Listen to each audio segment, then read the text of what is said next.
In the sweltering heart of Atlanta, beneath the golden shimmer of power and prestige, rotted a system designed not to protect, but to dominate. Officer Danielle Kincaid, a 15-year veteran with ice in her veins and vengeance in her badge, wasn't just a cop. She was a gatekeeper of intimidation, a woman who saw her uniform as armor for her biases and her authority as a weapon. When she pulled over Julian Carter, a sharply dressed black entrepreneur with a steady gaze and a clean record, it wasn't about a broken taillight. It was about control. It was about reminding all of us, that in her world, confidence from a black man was a threat that had to be crushed. What began as a bogus stop spiraled into a violent arrest caught on his dashcam, a scene that would echo in the minds of millions. But the real nightmare started after the cameras stopped. With help from her mentor, Deputy Chief Wallace Briggs, a man known in hushed tones for silencing complaints and rewriting truth with a pen dipped in fear, they planted a weapon in Julian's trunk. They doctored reports. They spread lies to the press. Together, they turned Julian into a villain, when all he'd done was survive a stop he never should have faced. The very system sworn to protect him had painted a target on his back. Imagine waking up to headlines calling you a thug, your face splashed on the evening news, your wife fired from her daycare job because of anonymous threats. Imagine watching your neighbors, people who once smiled, cross the street to avoid you. That is the weight of corruption. It doesn't just arrest you, it poisons everything you touch. And yet, Julian stood tall, his resolve unshaken. But how many others didn't get to stand? How many were silenced before the dashcam, before the hashtags, before the outrage? This isn't just Julian's story. This is a mirror reflecting the truths too many refuse to see. If this moved you, if your blood burned reading it, hit that like button. And if you believe that stories like Julian's must be told, subscribe now and join this fight for justice. We're not just exposing the rot, we're tearing it out by the roots. This channel is a sanctuary for truth, for voices buried beneath the weight of power, and for warriors like Julian who refuse to back down. Because until every badge is worn with integrity and every name is treated with dignity, we won't stop. Not now. Not ever. Subscribe, share, and stay ready. Because in tomorrow's episode, the secrets Danielle and Wallace tried to bury explode into the light. And trust me, you don't want to miss what's coming next. It was supposed to be a quiet drive home, just another evening melting into the backdrop of Atlanta's upscale Buckhead district. Julian Carter, a 38-year-old tech consultant and father of two, had spent the day buried in meetings, contracts, and back-to-back video calls. His crisp navy suit clung slightly to his frame, the air conditioning in his black sedan humming against the southern humidity. Jazz filled the car in low, meditative waves. The world outside shimmered in gold, glass towers catching the last sighs of the sun. But peace, as Julian knew too well, was always an illusion when you wore black skin in America. Trouble didn't always roar. Sometimes it clicked a seatbelt, flicked on its headlights, and crept beside you in a cruiser. Parked beneath the glow of a boutique window was Officer Danielle Kincaid, a 42-year-old with sharp hazel eyes and a jaw that hadn't unclenched in a decade. Her buzz-cut hair stuck to her forehead in sweat as she watched the road with the intensity of a lioness stalking prey. Her grip tightened on the steering wheel as Julian's car passed. She didn't know his name, didn't care. All she saw was confidence, black confidence, gliding past her with a quiet defiance. His smooth composure didn't shrink or apologize. It enraged her. And in her world, that was all the probable cause she needed. She pulled out behind him, lights off, tailing him for 3 blocks before flipping on the red and blues. Her voice sliced through the night air as she barked, "Broken tail light!" She hadn't even looked. Julian turned down the jazz, his fingers steady as he rolled down the window. "That can't be right, officer," he said calmly. "I had it serviced last week." But calm only made her jaw tighten more. That tone, measured, firm, wasn't fear. It was power, and Danielle couldn't stand it. "Step out of the vehicle," she ordered, her hand hovering near her holster. Julian had been here before. Different cities, different uniforms, same script. A black man, a nice car, and a white officer hungry for control. He stepped out slowly, his hands visible, his voice like granite. "Can I ask what this is really about?" he said, but she didn't answer. She didn't have to. "High crime area," she spat. "You don't look like you belong." Buckhead. High crime? It was a lie so lazy it stank. But Danielle didn't need the truth. She needed submission. When Julian handed her his license, she barely glanced at the name. Julian Carter. She tossed it on the hood of her cruiser like it was trash. "Sure you live here," she muttered, loud enough for the gathering crowd to hear. Phones came out. Curious bystanders turned into amateur documentarians. Some gasped. Others, faces twisted in glee, shouted things like, "Get him and show him who's boss!" She told him to put his hands on the hood. He did. Calm. Quiet. But her fury burned hotter. He wasn't breaking. So she broke him. Grabbed his wrist, twisted until his shoulder screamed, slammed him into the car so hard his ribs rattled. Julian winced, but didn't cry out. Not because he didn't feel the pain, but because he'd learned long ago that black pain is entertainment in moments like these. "Resisting!" she snarled as she clapped the cuffs on. He hadn't moved. She shoved him into the cruiser, her voice booming for the cameras. "Suspicious behavior. Possible burglary suspect." Lies. All of it. Theater for the crowd. And still she gloated. Still she grinned. At the station, she scribbled her report like it was fan fiction. Aggressive, matched description, showed signs of hostility. The sergeant nodded without reading it. Just another black body in a cage. But Julian sat in that holding cell and smiled, not because he was okay, but because he knew. Knew what she didn't, that the dash cam was rolling, that the crowd had filmed everything, that her story was already full of holes, and truth, though often drowned, had a way of bubbling to the surface when the world was watching. 3 days later, the video exploded online.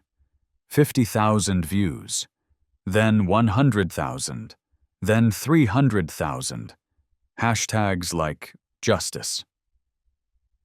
For Julian and #StopRacistCops were everywhere. Local news picked it up.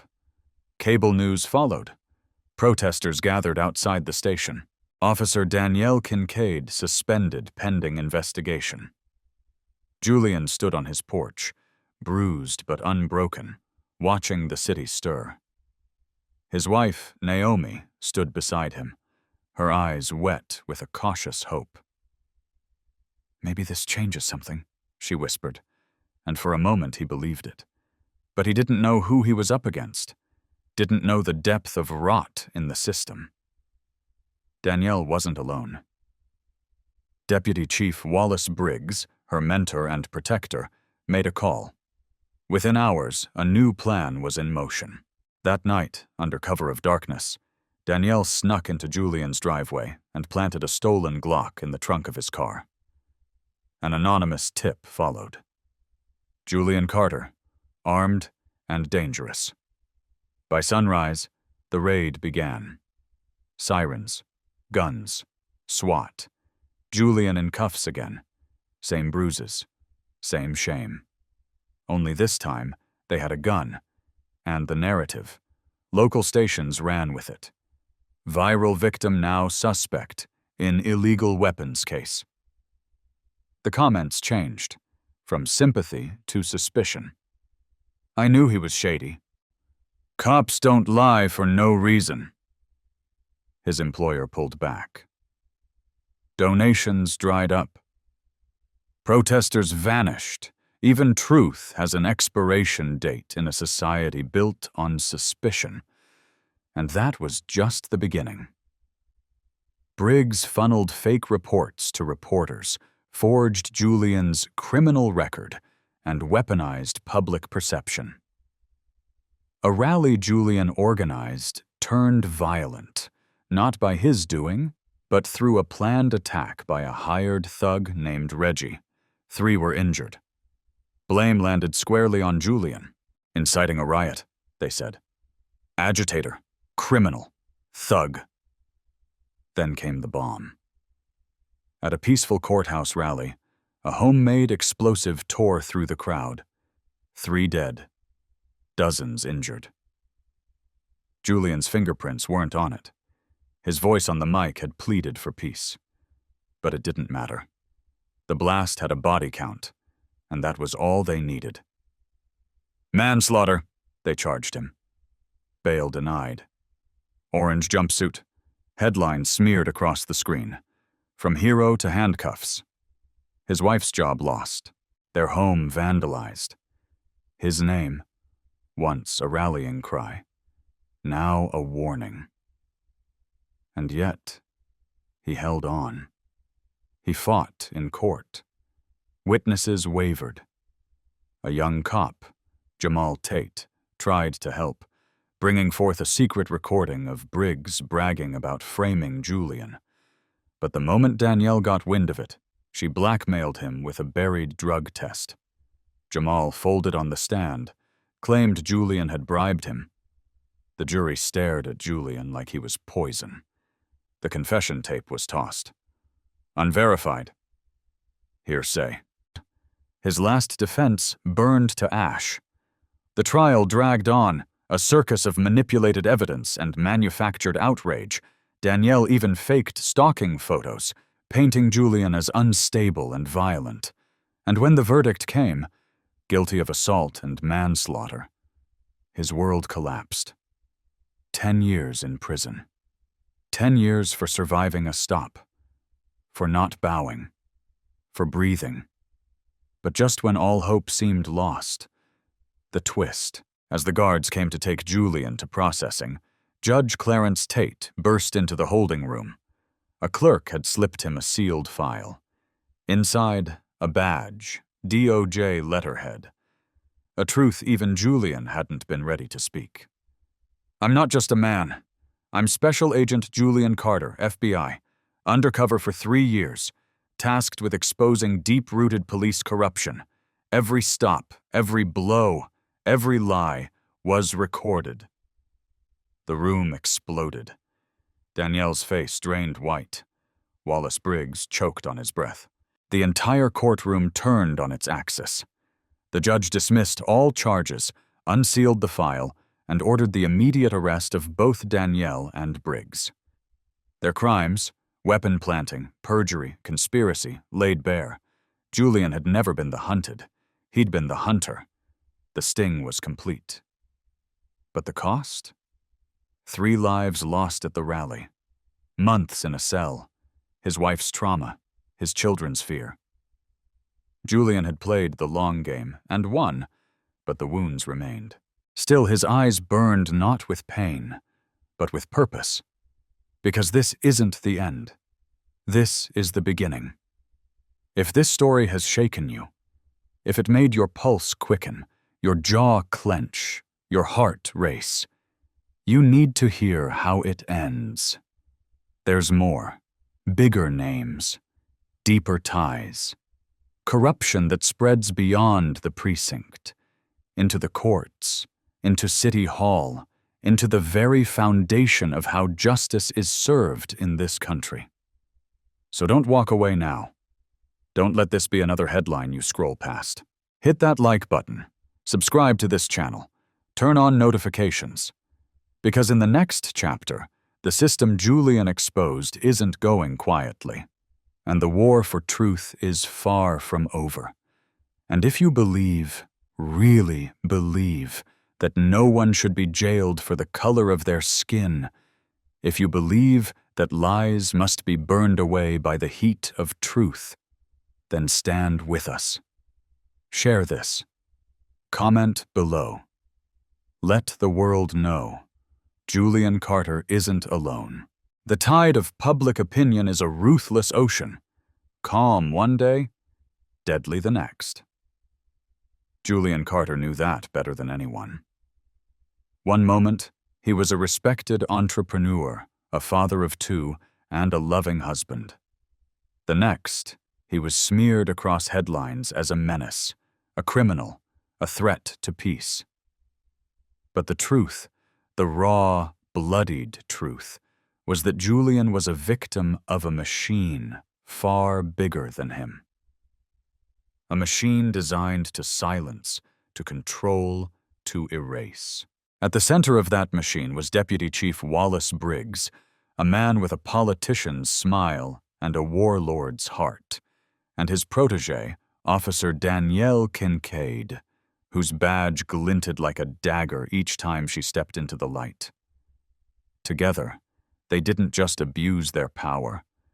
They wielded it like fire, scorching everything in their path. And Julian? He was the one man who refused to burn quietly. It started with the dashcam video. Undeniable footage of Julian being wrongfully stopped, violently arrested, and humiliated by Kincaid on a calm Atlanta street. The public had rallied behind him at first. They saw a composed, respectful black man brutalized without cause. They saw Kincaid's lies unravel in real time. Justice for Julian trended for days. Donations poured in. Strangers became allies. Local reporters staked out the police precinct demanding answers. Julian, bruised but upright, stood on his porch and thanked them with quiet dignity. And when his wife, Naomi, wrapped her arms around him and whispered, "Maybe we can heal now," it almost felt true. But that's the thing about truth in a world built on lies.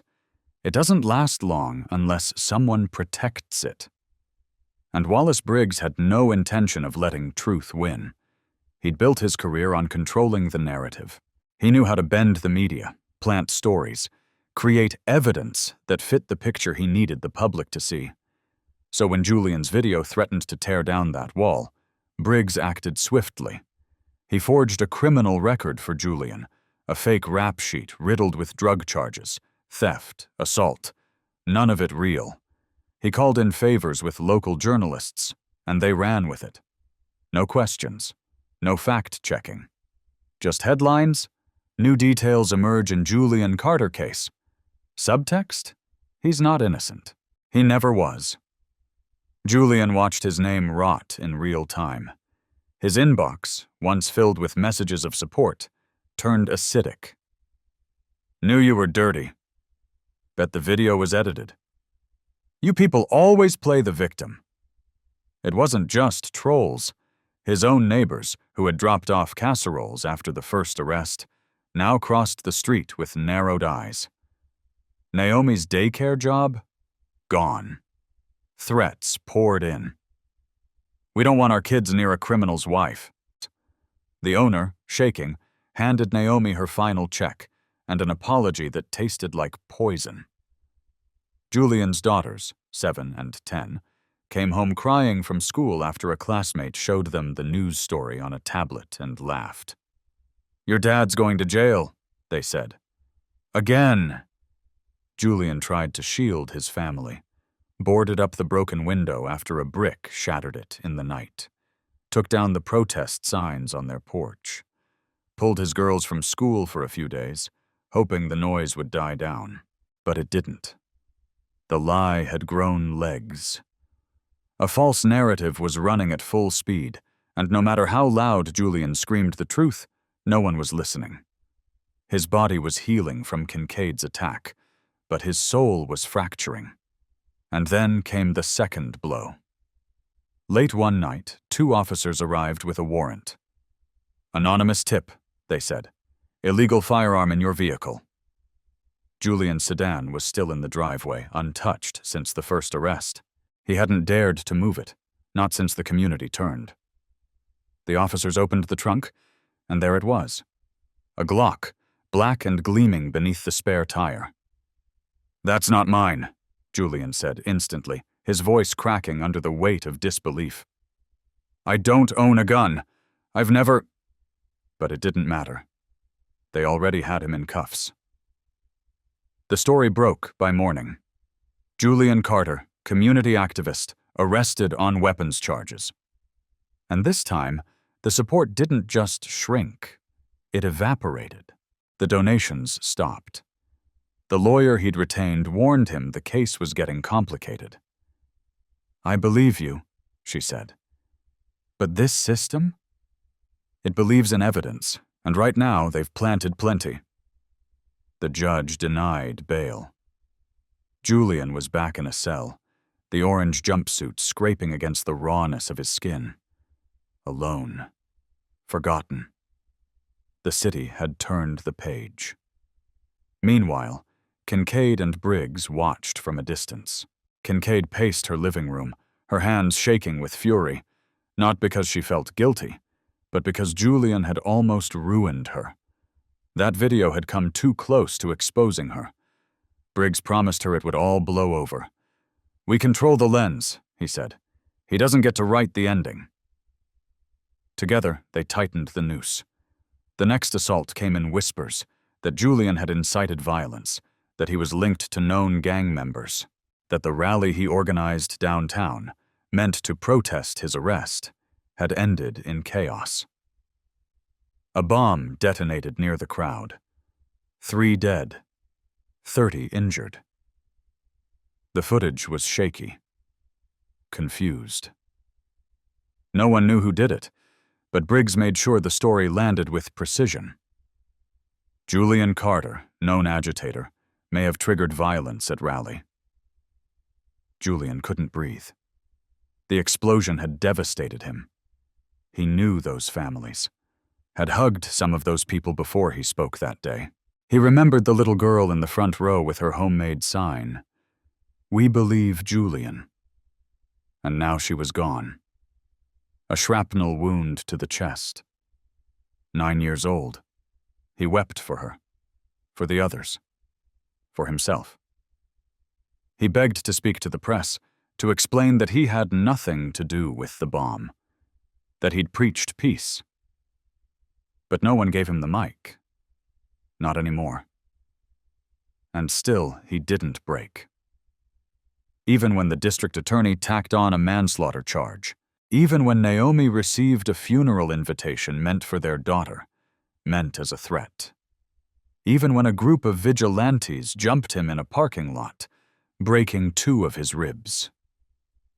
Julian kept going, because somewhere in the ashes of his life, he still believed in something, that the truth would rise, that the lies couldn't hold forever, that someone, anyone, would see through the smoke. Then came the twist. In a final act of desperation, a young officer named Jamal Tate slipped Julian a voice recorder during a brief court hallway exchange. "I risked everything for this," Jamal whispered. "I can't let them do this to you." The tape? Wallace Briggs bragging, detailing how he and Kincaid planted the gun, orchestrated the riot, paid off the media, the kind of confession people die for. Julian's lawyer took the tape and filed an emergency motion. It was their shot. The courtroom was packed that day. Press, activists, haters.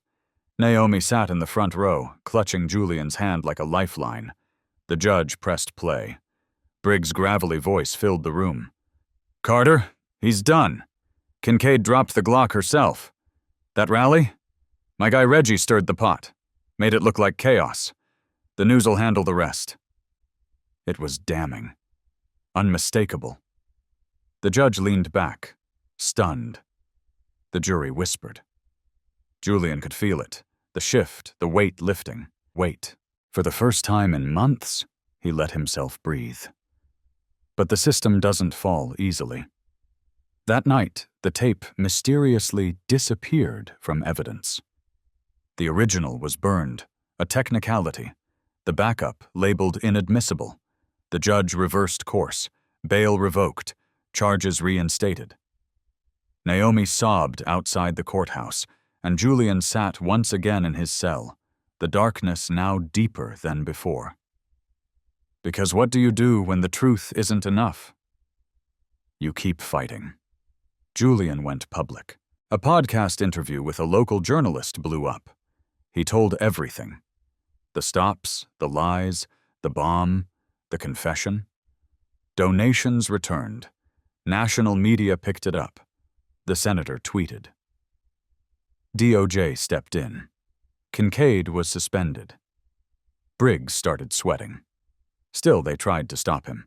Leaked new lies, doctored photos, even staged witnesses who claimed he'd stalked officers.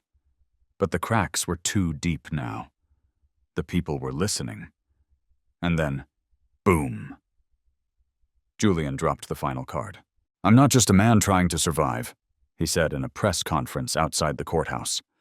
I'm Special Agent Julian Carter, undercover, FBI, tasked with exposing corruption in Atlanta PD. Silence. Then chaos. Kincaid arrested on the spot. Briggs caught fleeing the state. Warrants, raids, a city rocked to its core. Everything they'd done? On record? Every lie? Documented. Every bruise filed in triplicate. The system had tried to crush him, and instead he'd exposed it. Julian stood on the courthouse steps that day, suit clean, cuffs gone, Naomi beside him.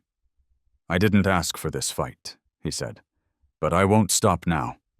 His daughters watched from home, seeing their father not as a villain, but as the truth. And that brings us to now. If this story broke your heart, if it made your blood boil, subscribe if you believe no one should be destroyed for doing the right thing. Comment below. Because this isn't fiction. This isn't over. And Julian Carter? He's just getting started. The next battle is bigger, deeper, dirtier. But this time, he's not alone. And neither are you. Sometimes silence is a survival tactic. Sometimes it's a death sentence. For Julian Carter, silence was the heavy shadow that followed every unjust stop, every lie written into a police report, every breath held during an encounter he never asked for. But this time, this story was different. This time, silence wasn't his refuge. It was the weapon used against him, and it cut deeper than a baton ever could. It started the moment he was thrown against the hood of his own car by Officer Danielle Kincaid, a woman whose authority was forged not in justice, but in resentment. Her hazel eyes didn't see a man. They saw a challenge, a threat. Her grip around his wrist was tight, but the grip of her assumptions? Tighter. Julian complied, because that's what you do when the odds are rigged. You lower your voice. You slow your movements. You say, "Yes, ma'am," even as your dignity bleeds onto the pavement. But even then, his silence wasn't safety. It was twisted into guilt. Resisting arrest, she called it. A lie. One that echoed through every hallway of the precinct, staining his name before he could even speak. And when the footage went viral, when the dashcam showed the world what really happened, people didn't just watch. They responded. Hashtags like justice, For Julian painted timelines. Protesters marched outside the station. Support flooded in. Strangers called him a hero. It was the first time in his life that silence had been broken on his behalf. And Julian stood there, a black man with bruised ribs and a battered spirit, and thought, maybe, just maybe, the world was ready to hear him.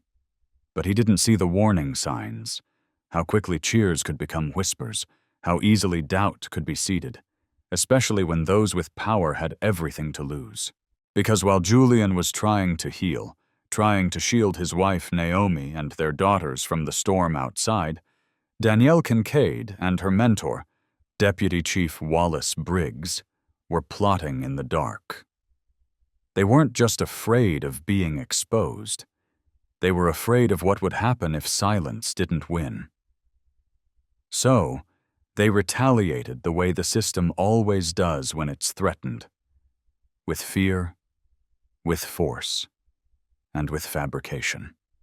A planted gun, an anonymous tip, a staged arrest that unraveled the truth like thread from a sweater.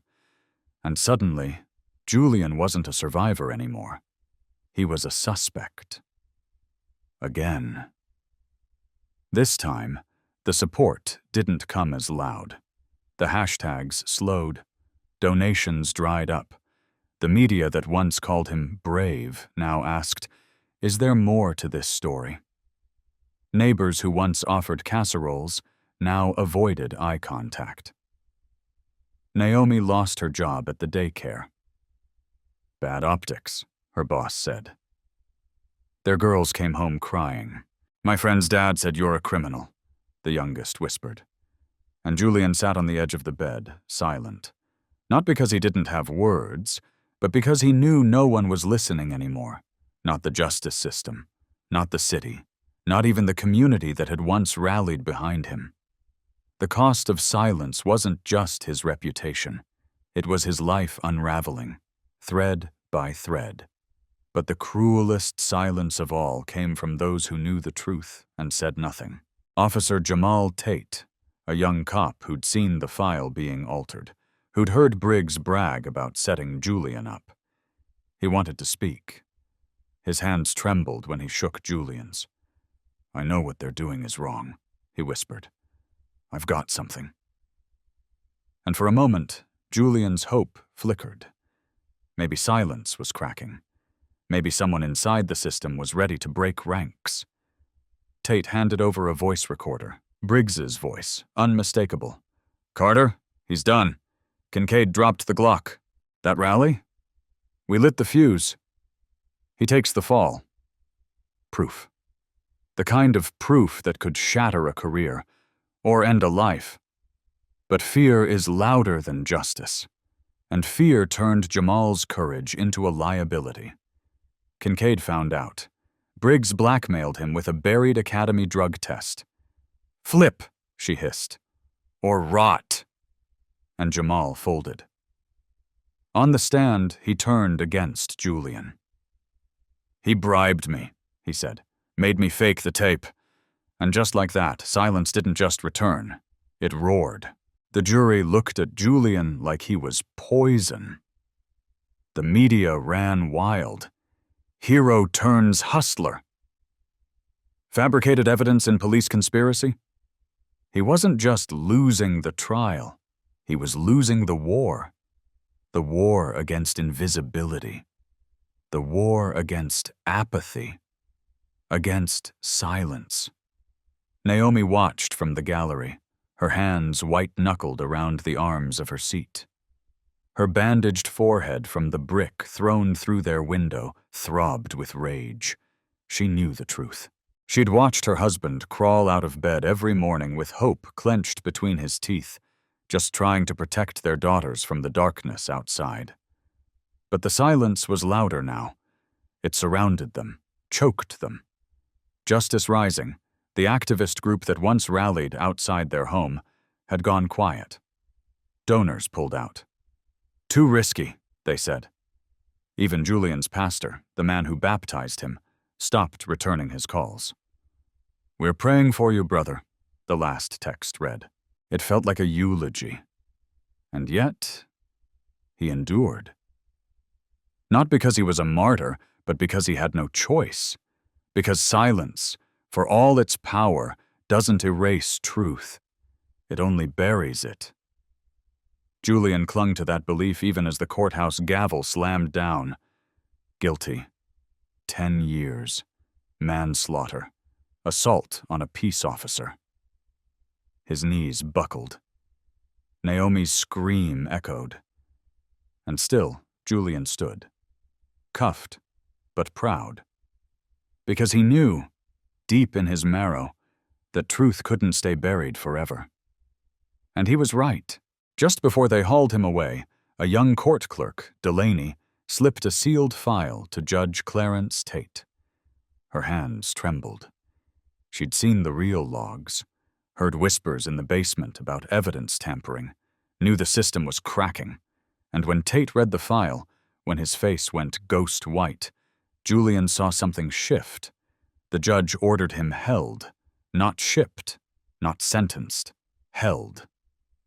Something's not right, he said, and in the dim light of the holding cell, Julian waited. Not just for freedom, but for the moment silence would shatter.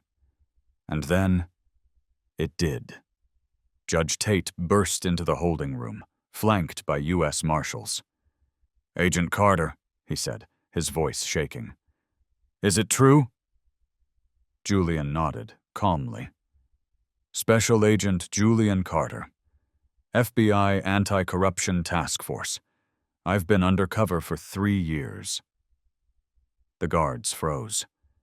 The reporters outside scrambled. Danielle Kincaid fainted. Wallace Briggs tried to run, but it was too late. The system they'd built on lies, on silence, was collapsing. And Julian? He wasn't the victim anymore. He was the witness, the whistleblower, the hunter. The room erupted. Headlines exploded. "Undercover FBI agent exposes police conspiracy." The public gasped.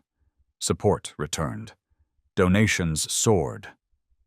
But the scars? They stayed. Naomi's eyes still flickered when headlights shone through the blinds. Their daughters still asked, "Is Daddy safe now?" The community that had abandoned them returned with apologies, with casseroles again, but trust isn't so easily reheated. Julian shook their hands, accepted their words, but never forgot their silence when it mattered most. And so here's the truth. This story isn't just about injustice. It's about the cost of silence. The silence of Jamal Tate, who could have spoken sooner.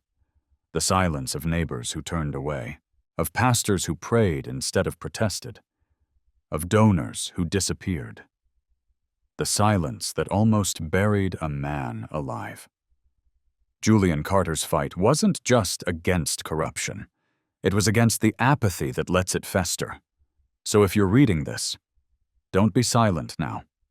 Don't let his pain be just another viral headline. Hit like if you believe his voice matters. Subscribe if you think truth deserves a platform louder than the lies. Share this if you've ever been told to stay quiet. Because silence never protects the right people. It only shields the guilty. And Julian Carter? He stood tall when the world tried to make him disappear. Now it's our turn to stand with him. Because silence didn't save him. But you can help amplify the noise that finally did. Every war has 2 fronts. The one in the open, where the world sees the bruises, the blood, the tears, and the one in the shadows, where the real battles are won. Julian Carter had been fighting both for 3 long years, but only one of those battles was public. To the world, he was just another black man brutalized during a traffic stop, yet another face added to the endless procession of injustice. But behind the camera, behind the courtroom, behind the headlines twisted by corrupt tongues, Julian was executing one of the most dangerous, brilliant, and soul-breaking operations of his life, and it cost him everything. You see, what no one knew, not his neighbors, not the judge, not even his wife, Naomi, was that Julian Carter wasn't just a victim. He was a federal agent embedded inside a decaying system, pretending to fall while secretly pulling its rotten foundation out from beneath it. But the genius of his strategy wasn't just in the risk he took. It was in how deeply he allowed himself to hurt, so the truth could rise. And now the time had come for the world to finally see the full picture. It started long before the cameras rolled, before Officer Danielle Kincaid slammed him against the hood of his car, before Deputy Chief Wallace Briggs falsified his record, before the bomb at the rally killed 3 innocent people and nearly cost him his soul. It started with a quiet conversation in Washington, D.C., inside a small, windowless office with a Department of Justice seal bolted to the wall. "You're the only one we trust to do this," they'd told him. "Atlanta PD is compromised top to bottom. We need someone inside, someone who looks like the people being hunted." Julian had nodded. He didn't hesitate. He'd seen what unchecked authority could do. He'd buried friends. He'd walked out of funerals with rage boiling beneath his skin. So he agreed. And for 3 years, he became part of the system, played the part, attended the charity fundraisers, shook hands with murderers, let himself be underestimated, and then, when the moment was right, he let himself fall. That traffic stop. It wasn't a coincidence. Danielle Kincaid had been on his radar for years. Aggressive, bitter, known for targeting black drivers but protected by Wallace Briggs's thick political armor. Julian knew if he let her, she'd write the script herself. So he drove through Buckhead that night in his nicest suit, knowing exactly where she'd be.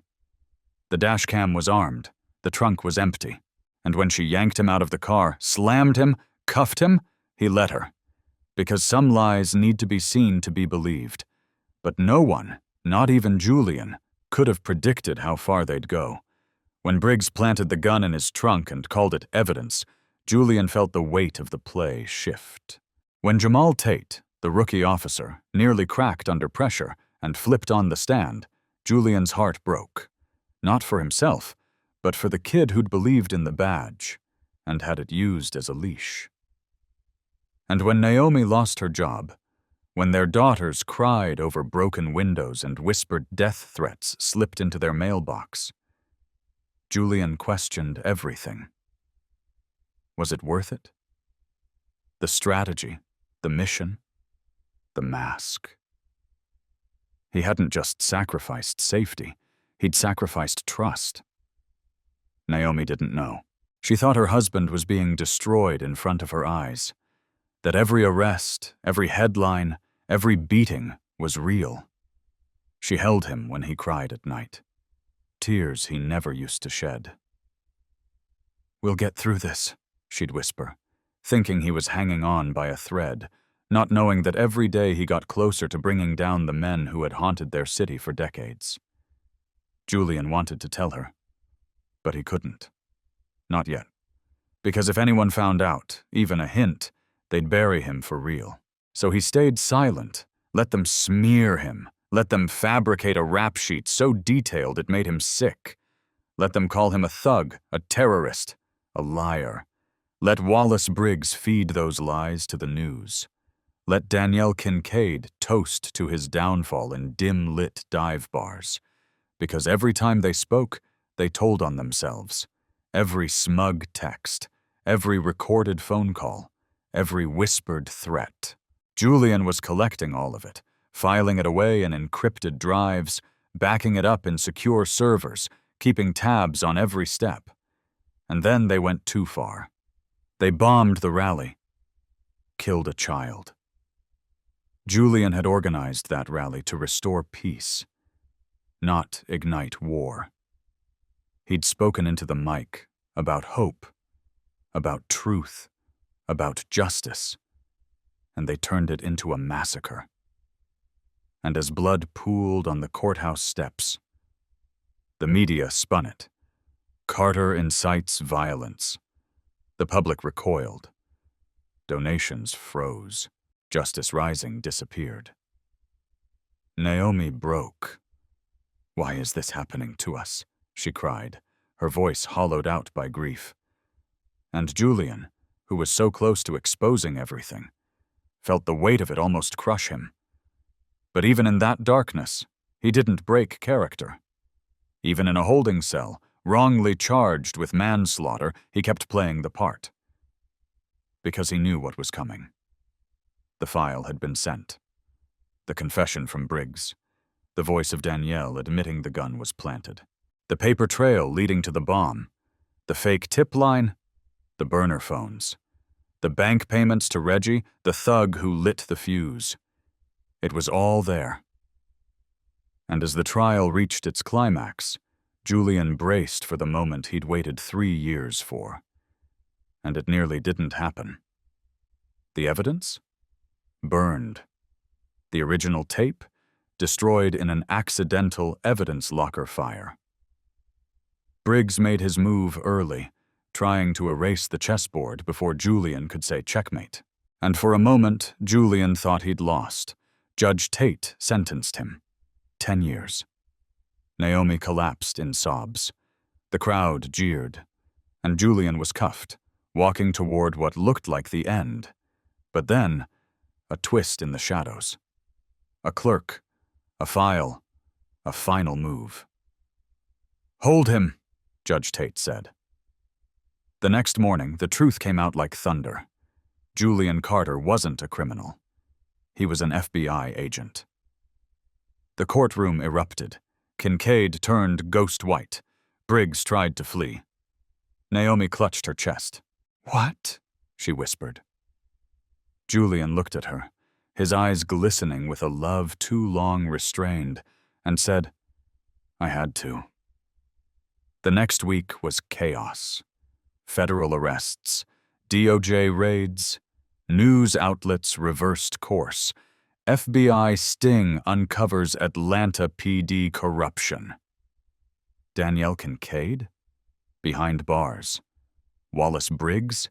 Stripped of rank, facing life for conspiracy, perjury, and domestic terrorism. The people who laughed at Julian were now asking for forgiveness. But Julian didn't want apologies. He wanted accountability, and yet, none of that erased the pain. The bruises were real, the trauma deeper than bone. Naomi forgave him, but the trust? That would take time. His daughters still asked why Daddy had to pretend to be someone else. And Julian? He still wakes up at 3 a.m. some nights, hearing the crowd scream, the blast echoing, the cuffs clicking shut. That's the price of strategy, but he paid it willingly. Because now, Atlanta breathes freer. Because now, officers know there are eyes watching. Because silence is no longer safe. And that's because Julian Carter made sure of it. So, if you're still here, reading this, watching this, comment right now.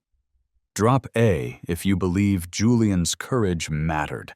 Type, "We see you" if you stand for justice. Because these stories, they don't end when the villain is cuffed. They end when we decide the next Julian doesn't have to fight alone. Your voice is the difference between another buried truth and a legacy of fire. Like this if you feel what he went through. Subscribe if you want to make sure no more agents, no more fathers, no more humans are crushed by a system that hides behind silence. Because Julian Carter wasn't just smart, he was strategic. And sometimes, strategy is the only way to win. The shot was louder than anyone expected, not just in volume, but in impact, reverberating through the humid Atlanta air like a thunderclap that shattered far more than the silence. In a blink, in a single miscalculated pull of the trigger, Officer Randall Briggs, a man once known for his unshakable demeanor and clean record, forever changed the course of a city's future.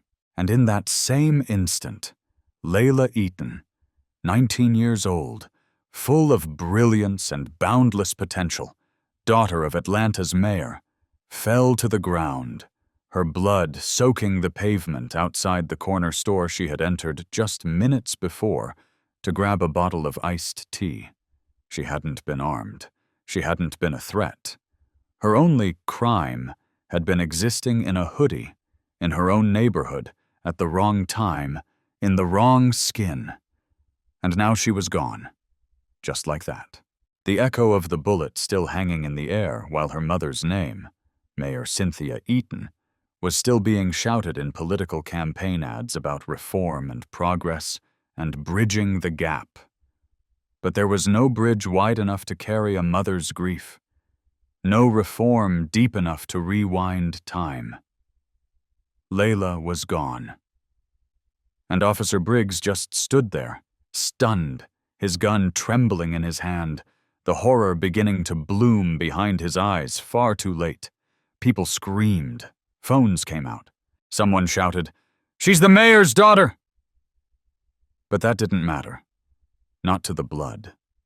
Not to the crowd that began to gather. Not to Layla's body lying cold beneath the weight of misunderstanding and fear. Briggs had called it a split-second decision. Claimed he thought she had a weapon. That her sudden movement had startled him. That his training had kicked in. That his instincts told him she was dangerous. But her only weapon had been a phone clutched in her hand and a song in her headphones.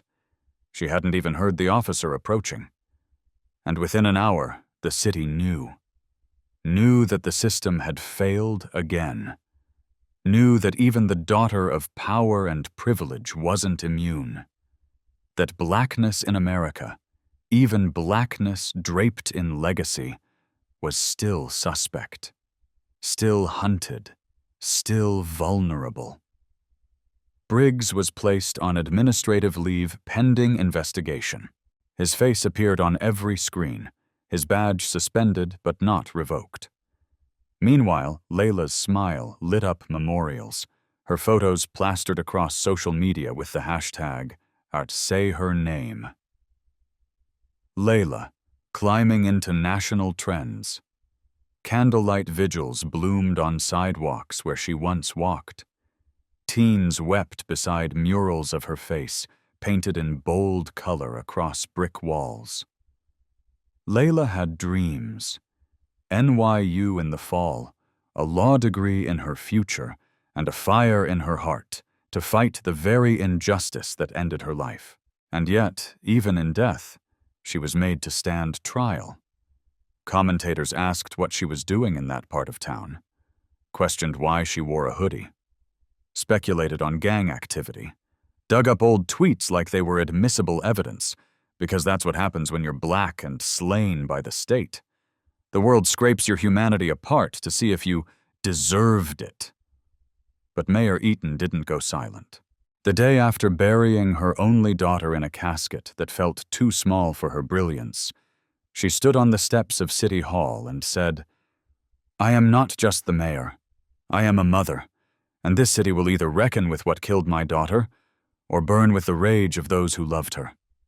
Her voice didn't shake, but her eyes, those tear-glossed, warrior-sharp eyes, told everyone this wasn't politics anymore.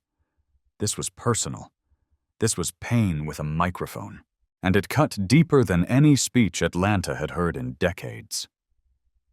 Meanwhile, Randall Briggs sat in his apartment, blinds drawn, whiskey pooling in a chipped glass, trying to drown the image of Layla's body. He watched the footage, over and over, his face on the screen, gun raised, her silhouette falling. His radio call, "Shots fired, civilian down." The way his voice cracked as he said it. He wasn't a monster. At least he told himself he wasn't. He had joined the force to help, to protect, to serve. But somewhere along the way, fear had become his compass. Fear disguised as instinct. And that fear pulled the trigger. He hadn't meant to kill her. But he did. And now, the world was unraveling. As protests swelled outside precincts and city buildings, the mayor launched a full inquiry into the department's practices, exposing a laundry list of buried complaints, bias reports, and body cam footage swept under the rug. And in the center of the firestorm stood Randall Briggs, face sagging with guilt, silence ringing louder than denial. His union told him to keep quiet. His lawyers coached him on what not to say, but none of them sat beside him at night when the ghosts arrived. None of them heard Layla's mother's cries replaying in his head like a siren that never stopped. What made it worse was that Briggs knew. He knew what the system did to people like Layla. He had seen it before, participated in it even. The time he pulled over a kid because the car looked too nice. The time he wrote suspicious behavior on a report to justify roughing up a teenage boy.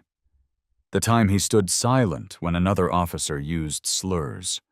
Small things, insidious things, justified by policy, by culture, by the lie that said, "This is how we keep order."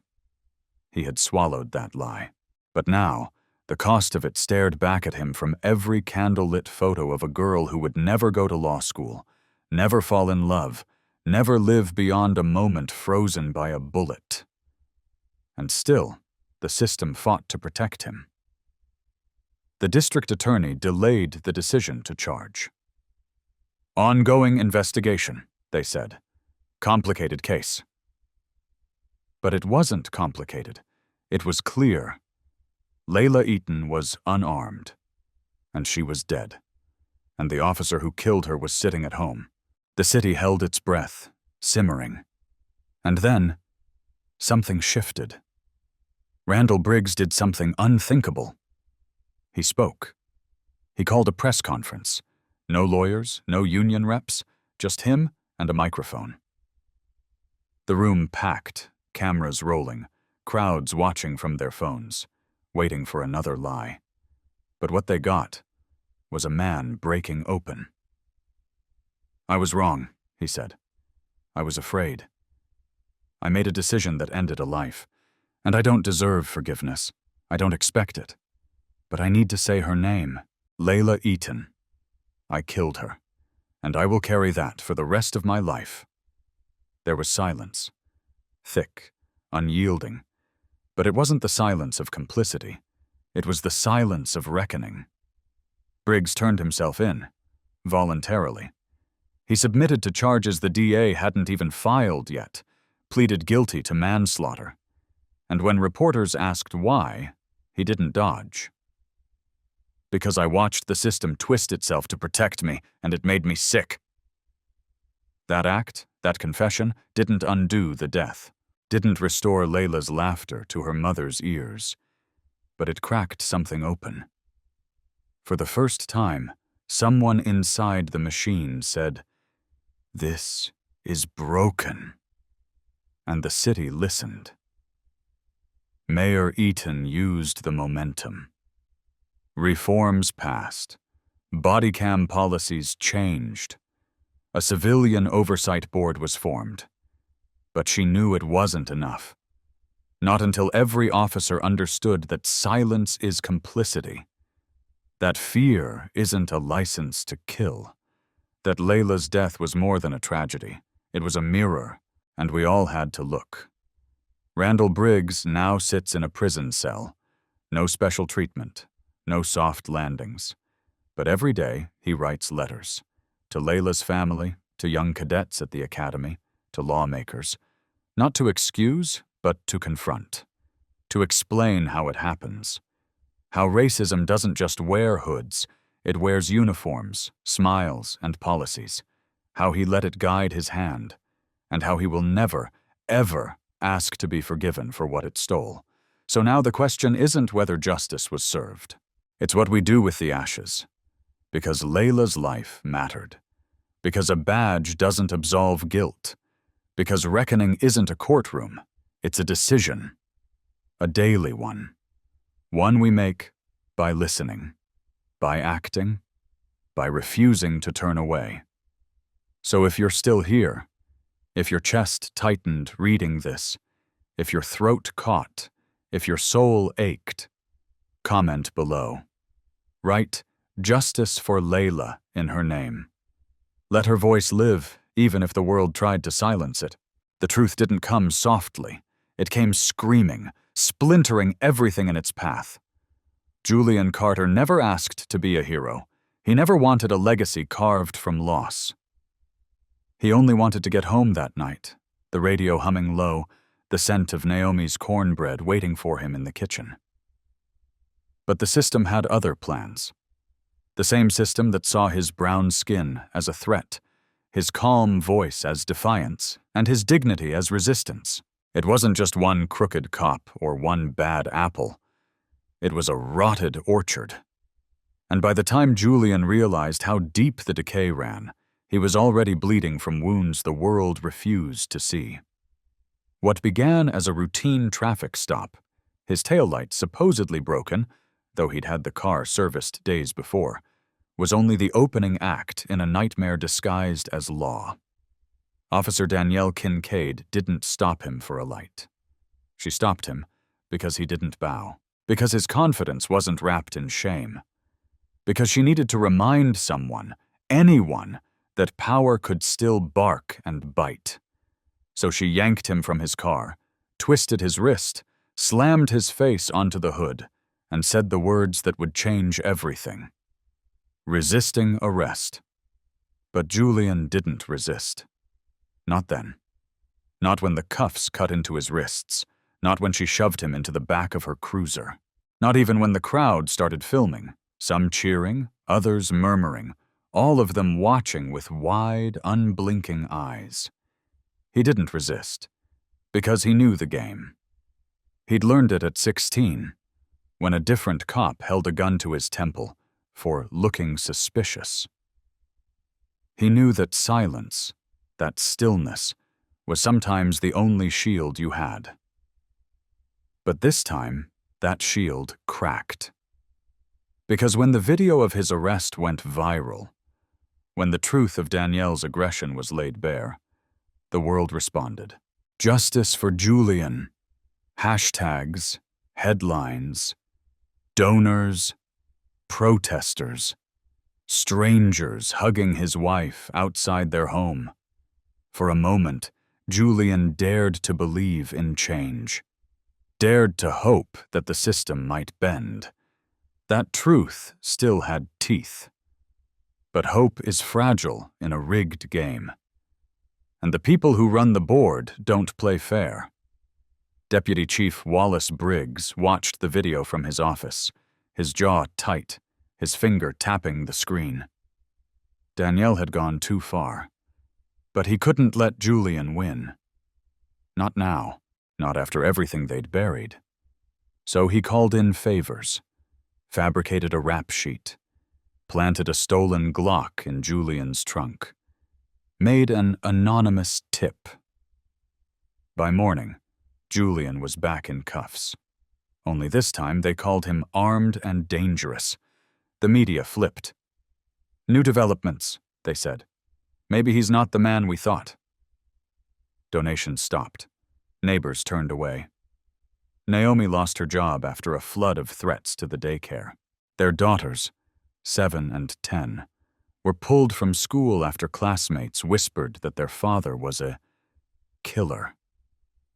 And Julian sat in his cell, his chest hollowed out, his hands raw, wondering how truth could vanish so quickly. But he didn't give up. Not even when they bombed his rally. 3 people died that day, dozens injured. Julian had begged for peace, his voice echoing through the courthouse steps. We demand accountability. We demand justice. But when the bomb went off, detonated by Reggie, a thug on Briggs's payroll, everything he said was twisted into fuel. He incited the crowd. He provoked violence. He orchestrated the attack. They arrested him again, this time for manslaughter. No bail, no appeals, just silence. Naomi cried herself to sleep for 3 nights straight.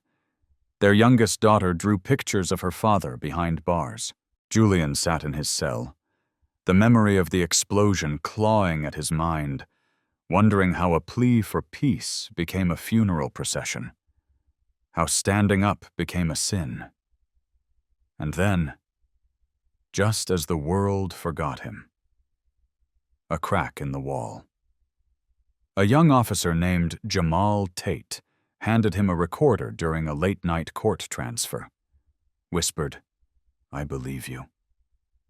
On that tape, Wallace Briggs laughing, bragging, detailing how he framed Julian, how he paid Reggie, how Danielle planted the gun.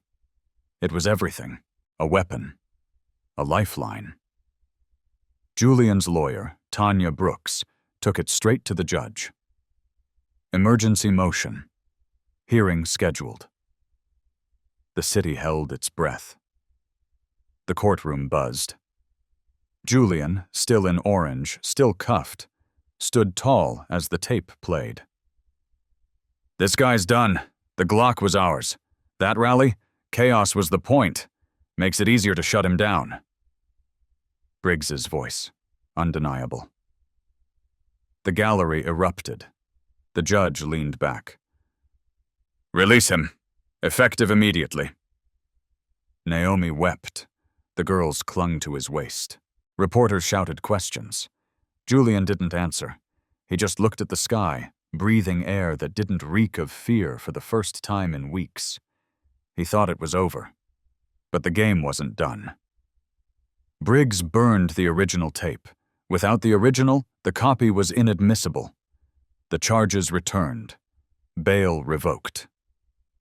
Julian dragged back into a cell, the cuffs tighter this time. Naomi collapsed outside the courtroom steps. The girls screamed. Justice, once again, slipped through their fingers like smoke. And that's when Julian broke. Not his body, not his spirit, but his silence. He went public, told everything.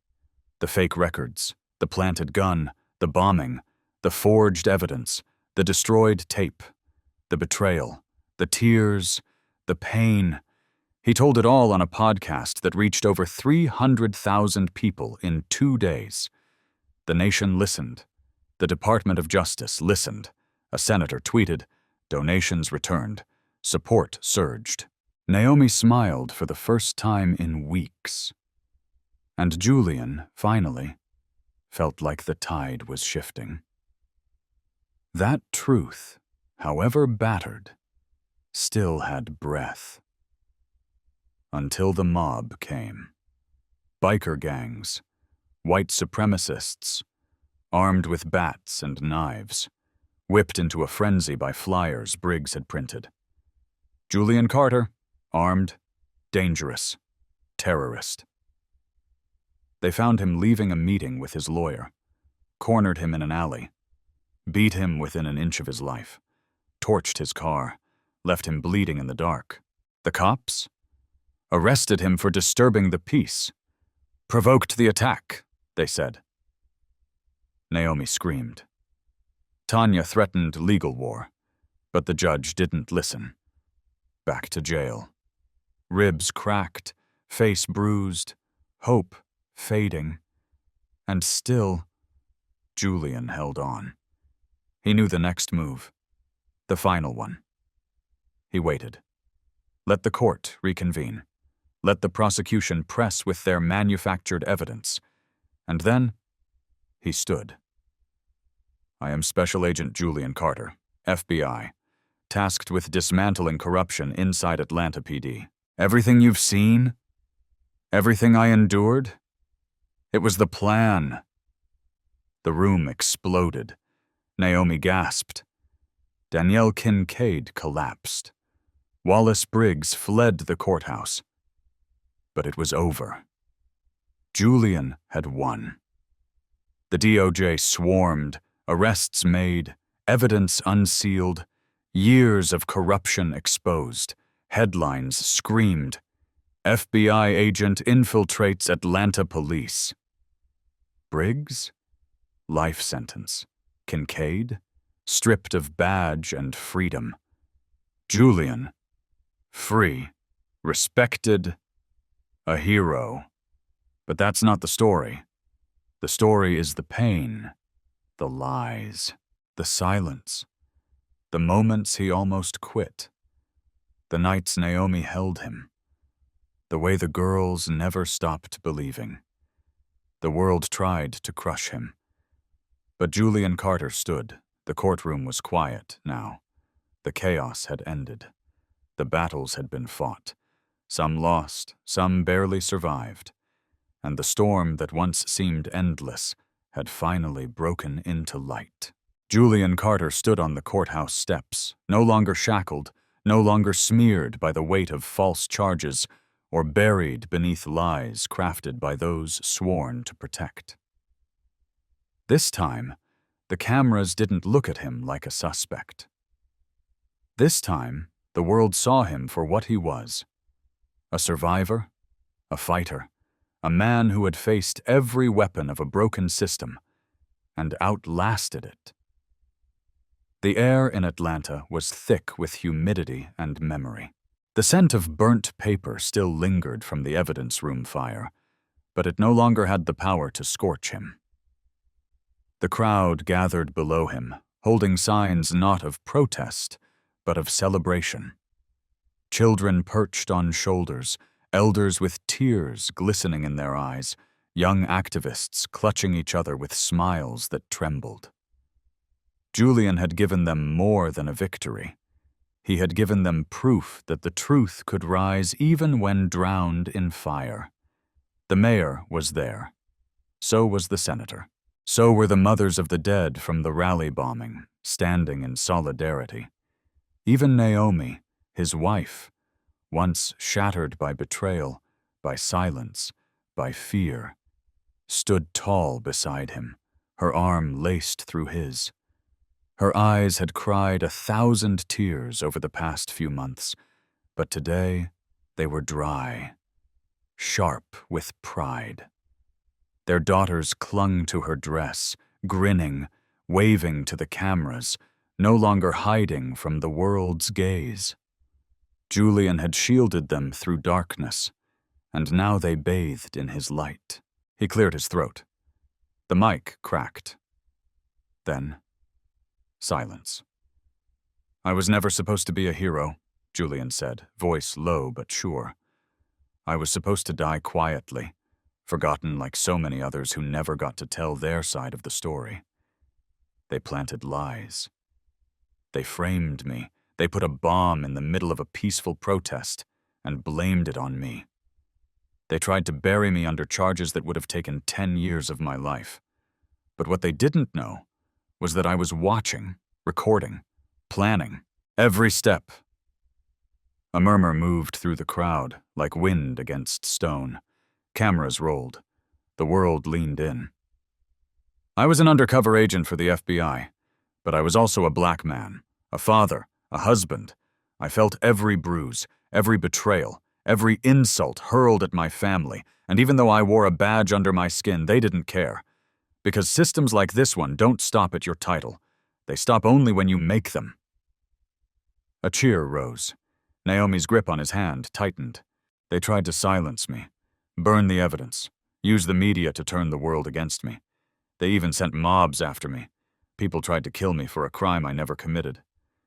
But I stayed quiet until the time was right. And when I finally spoke, when the truth exploded into the open, the system couldn't contain it." More applause now. Some were crying.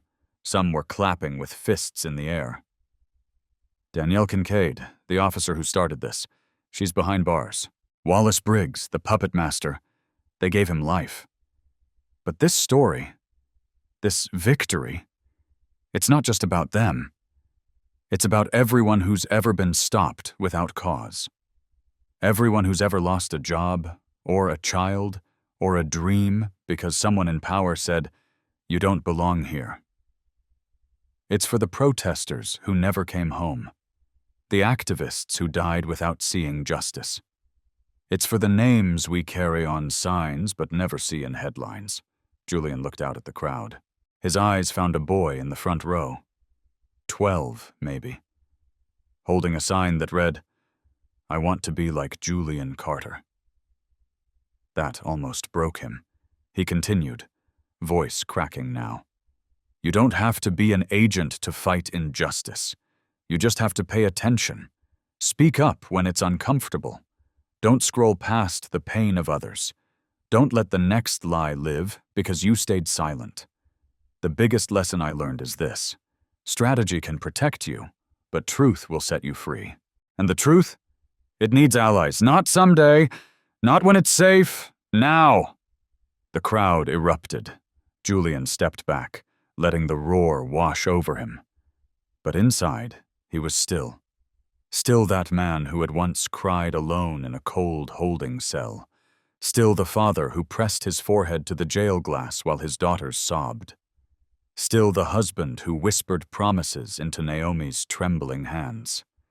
He hadn't forgotten the pain. And he never would. After the speech, the city passed the Carter Act, a sweeping reform that dismantled the unit responsible for his framing, created a permanent civilian oversight board, banned anonymous tip arrests without verification, and instituted strict penalties for evidence tampering. His name now meant something. But more importantly, it meant something for the people who came after him. He and Naomi moved back into their home on Peachtree Lane. The plywood over the broken window was gone. The brick with the slur had been crushed and buried under a new garden bed the community planted in their yard. Roses, sunflowers, and a sign that read, "The house that truth rebuilt." Julian started mentoring young lawyers, working with civil rights groups and visiting schools. Naomi reopened a daycare, this time funded by donations from across the country. Their girls returned to school. The taunts stopped. Now kids pointed and whispered, "That's Julian Carter's daughter," with awe, not scorn. And every evening, Julian sat on the porch, sipping sweet tea, watching the sun dip low over Atlanta's skyline, knowing he'd done the impossible. So here's what you need to take from this. First, never underestimate the power of resilience.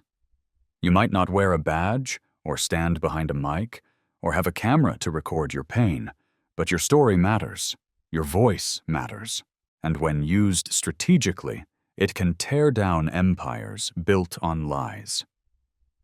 Second, never assume silence is neutral. It's not.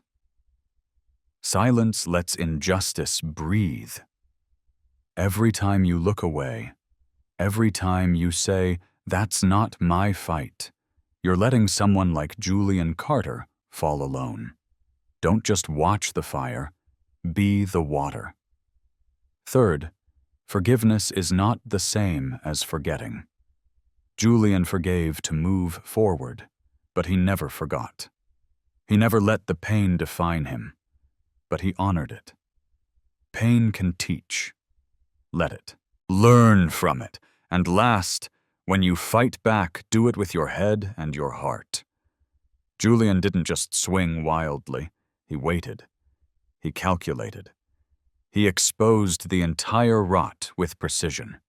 That's how you dismantle a system. One move at a time. One truth at a time. So if you've followed Julian's journey to this point, if you cried with him, screamed with him, sat in silence hoping he'd rise again, hit like right now. Show him that his pain wasn't in vain. Drop a comment that says, "I believe in truth," to stand with Julian and every soul who's been dragged through fire but kept walking. And if you want more stories like this, stories that don't just entertain but ignite something in you, subscribe to this channel. This is where truth lives, where the silenced get to shout, where we don't just tell stories, we build legacies. Because Julian Carter's story isn't just about survival, it's about transformation. And if he can rise from ruin to rebuild a city's soul, then so can you.